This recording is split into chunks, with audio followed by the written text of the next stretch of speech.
کہ جب خلافت دی گئی ہے حضرت ابو بکر کو، حضرت عمر کو، حضرت عثمان کو، حضرت علی نے ان 3 خلفائے راشدین کے اوپر اگر انہوں نے کوئی بھی پروٹیسٹ نہیں کیا، انہوں نے صبر کر لیا، تو why the Shia of this time ان کو کیا بے صبری ہے اپنے امام کی بات کو مانے نا؟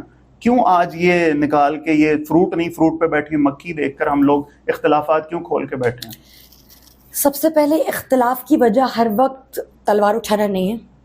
سب سے پہلے اس وقت مسلمانوں کے حالات اس طرح کے نہیں تھے کہ اس وقت تلوار اٹھائی جاتی. حضرت امیر المومنین نے سے رسول اللہ نے وعدہ لیا تھا کہ میرے جانے کے بعد آپ تلوار نہیں اٹھائیں گے. ہمیں کچھ روایات میں یہ بات ملتی ہے. اس وقت مسلمانوں کے حالات ایسے نہیں تھے. اس وقت کچھ مصلحت ایسی تھی کہ بیرون ممالک میں اور بحیرہ عرب سے باہر اسلام پھیل رہا تھا. ٹھیک ہے.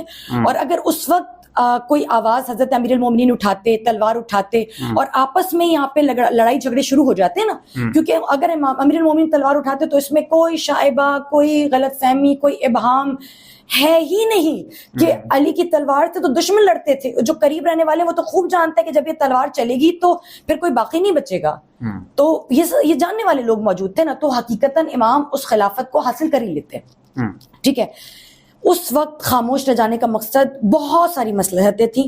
باہر اسلام پھیل رہا تھا. اب یہاں پر اگر جنگ و جدال و لڑائی ہوتی تو ظاہراً باہر ایک عجیب امیج کریٹ کرتا کہ یہ لوگ تو جنگ کے لیے لڑ رہے ہیں، تاش کے لیے لڑ رہے ہیں. ہمارا مسئلہ ثقیفے سے، ہمارا مسئلہ یہ ہے کہ شورا میں بیٹھ کر لوگوں کو فیصلے نہیں کرنے چاہیے تھے. 1 لاکھ سوا لاکھ امرہم شورا بینہم اگر اللہ تعالیٰ قرآن پاک میں کہتا ہے تو آپ کو کیوں اعتراض ہے؟ خلافت کے انتخاب کے لیے نہیں کہتا. اچھا جی، ہر جگہ پر یعنی یہ وہ کام ہے جو کچھ کام اللہ کے لیے چھوڑے جانے چاہیے نا. کسی سے چھپی نہیں حضرت علی کی فضیلت. یہ 3 معیار تھے فضیلت حضرت امیر المومنین کو خلیفہ نہ بنانے کے. ایک کہ علی تم بہت چھوٹے ہو، دوسرا تم کفار اور ناقدین اور مارکین کے قاتل ہو، ایسا نہ ہو کہ لوگ تمہیں دیکھ کر پیچھے ہٹ جائیں، دوسرا آپ سے بڑے بڑے لوگ موجود ہیں. جیسے کہ میں آپ کو بتا رہی تھی کہ امیر المومنین نے معاملہ فہمی کے تحت تلوار نہیں اٹھائی. لیکن یہ بات کس اینگل سے آپ ثابت کر رہے ہیں کہ امام پرسکون تھے؟ جب امام کو بولنے کا خطبہ شکشکا جس کا آپ نے حوالہ دیا، جب امام کو بولنے کا موقع مل رہا ہے امام تینوں کے خلاف، یا جو اس وقت جو حضرات اس تمام تر شورا میں شامل ہیں یا خلافت کے تعین میں جو لوگ شامل ہیں، ان کے امام خلاف نہیں بھی بول رہے تو ان سے ناراضگی. اچھا، میرا آپ سے سوال یہ ہے کہ اگر امام کی خاموشی امام کا تحمل ثابت کرتی ہے، یا امام کی ان سے دوستی ثابت کرتی ہے، یا یہ ثابت کرتی ہے کہ امام اس فیصلے پر راضی تھے.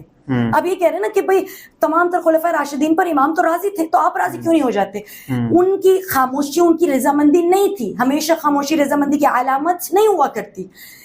آپ